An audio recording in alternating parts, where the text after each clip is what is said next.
Hello SSC 2026 batch, কি অবস্থা সবার? তোমাদের আজকের ক্লাস ইংলিশ ফার্স্ট পেপারের ইউনিট 11 থেকে লেসন 1 এর বুকস পোয়েম আমরা শুরু করছি। বুকস বই।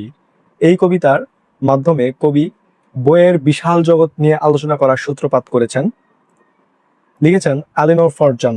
এলিনোর ফার্জন শিশুদের জন্য সাহিত্য রচনা অত্যন্ত সুপরিচিত ছিলেন। আমরা কবিতাটি শুরু করছি। হোয়াট ওয়ার্ল্ডস, কি এক জগৎ অফ ওন্ডার, বিস্ময়ের, আর আওয়ার বুকস, হয় আমাদের বইগুলো। আমাদের বইগুলো বিস্ময়ের কি এক জগৎ। এখানে কবি বোঝাতে চেয়েছেন একটি বই পড়ার মাধ্যমে আমরা নতুন এবং চমৎকার সব অভিজ্ঞতার সম্মুখীন হই, যা আমাদের বাস্তব জীবনের সীমানা কি ছাড়িয়ে যায়। অ্যাজ ওয়ান opens them, যখন কেউ সেগুলো খোলে, অ্যান্ড লুকস, এবং দেখে, যখন কেউ সেগুলো খোলে এবং দেখে। কবি বলছেন বইয়ের জাদুর জগৎটি তখনই উন্মোচিত হয় যখন একজন পাঠক আগ্রহ নিয়ে বইয়ের পাতা খোলে। নিউ আইডিয়াস অ্যান্ড পিপল, নতুন ধারণা এবং মানুষ রাইস, জেগে ওঠে। নতুন সব ধারণা এবং মানুষ কি জেগে ওঠে। বই পড়ার সময় আমাদের মস্তিষ্কে নতুন নতুন চিন্তার জন্ম হয় এবং গল্পের চরিত্রগুলো আমাদের কাছে কি জীবন্ত মনে হয়। ইন আওয়ার ফ্রান্সিস, আমাদের কল্পনায়, অ্যান্ড আওয়ার আইস, আমাদের চোখে, আমাদের কল্পনায় এবং আমাদের চোখের সামনে। বইয়ের বর্ণনা আমাদের কল্পনা শক্তিকে এতটাই বাড়িয়ে দেয় যে আমরা সবকিছু চোখের সামনে কি দেখতে পাই। The room we sit in, আমরা যে ঘরে বসে আছি, মেল্টস অ্যাওয়ে, মিলে যায় বা অদৃশ্য হয়। আমরা যে ঘরে বসে আছি তা মিলিয়ে যায়।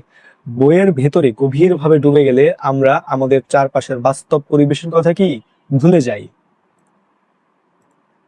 অ্যান্ড উই ফাইন্ড আওয়ারসেলভস, এবং আমরা নিজেদেরকে খুঁজে পাই, অ্যাট প্লে, খেলার ছলে, এবং আমরা নিজেদেরকে কি খেলার ছলে খুঁজে পাই।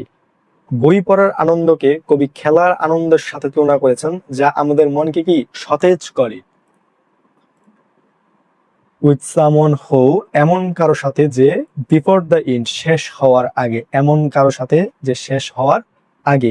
গল্পের কোনো চরিত্রের সাথে আমাদের এমন এক আত্মিক সম্পর্ক তৈরি হয় যা কাহিনী শেষ হওয়ার আগেই কি গভীর হয়ে ওঠে। মে বিকাম, হয়ে উঠতে পারে, আওয়ার ক্লোজ এন্ড ফ্রেন্ড, আমাদের পছন্দের বন্ধু। বইয়ের চরিত্রগুলো আমাদের জীবনে বন্ধুর মতো প্রভাব ফেলে। কি বলেছে? হয়ে উঠতে পারে আমাদের পছন্দের বন্ধু, অর্থাৎ কি বইয়ের চরিত্রগুলো আমাদের জীবনে বন্ধুর মতো প্রভাব ফেলে এবং আমাদের একাকিত্ব দূর করে। আর উই শাইল, অথবা আমরা পাল তুলে চলি, অ্যালং দ্য পেজ, পৃষ্ঠার সাথে, অথবা আমরা পাল তুলে চলি পৃষ্ঠার সাথে। বইয়ের পাতা উল্টানোকে কবি সমুদ্র যাত্রার সাথে তুলনা করেছেন, যেখানে প্রতিটি পাতা আমাদেরকে নতুন গন্তব্যে নিয়ে যায়, যেখানে কি প্রতিটি পাতা আমাদের কি নতুন গন্তব্যে নিয়ে যায়। টু সাম আদার, অন্য কোনো, ল্যান্ড অর এজ, দেশে বা যুগে, অন্য কোনো দেশে বা যুগে। বইয়ের মাধ্যমে আমরা ঘরে বসেই দূর দেশের সংস্কৃতি কিংবা শত বছর আগের ইতিহাস ভ্রমণ করতে পারি। হিয়ার্স আওয়ার বডি, এখানে আমাদের শরীর, ইন দ্য চেয়ার, চেয়ারের উপর, এখানে আমাদের শরীরটা কি চেয়ারের উপর পড়ে থাকে। স্বাভাবিকভাবে আমরা হয়তো এক জায়গায় বসে থাকি, কিন্তু বই আমাদেরকে বা আমাদের অস্তিত্বকে অন্য এক উচ্চতায় নিয়ে যায়। বাট আওয়ার মাইন্ড, কিন্তু আমাদের মন, ইজ ওভার দেয়ার, সেখানে বা সদূরে থাকে, কিন্তু আমাদের মন সেখানে বা সদূরে থাকে। বই পড়ার সময় আমাদের শরীর স্থির থাকলেও আমাদের মন কল্পনার ডাঙায় ভর করে অজানায় কি হারিয়ে যায়। ইচ বুক ইজ, প্রতিটি বই হলো আ ম্যাজিক বক্স, একটি জাদুর বাক্স। প্রতিটি বই হলো কি একটি জাদুর বাক্স। কবি বইকে জাদুর বাক্সের সাথে তুলনা করেছেন কারণ এর ভেতরে অগণিত জ্ঞান ও বিস্ময় কি লুকিয়ে থাকে। হুইচ উইথ আ টাচ, যা একটি স্পর্শের সাথে, আ চাইল্ড আনলকস, একটি শিশু উন্মোচন করে বা খোলে, যা একটি শিশু স্পর্শের মাধ্যমে খোলে বা উন্মোচন করে। একটি শিশু সামান্য কৌতূহল এবং হাতের স্পর্শই বইয়ের ভেতর লুকানো জগৎকে উন্মুক্ত করার জন্য কি যথেষ্ট।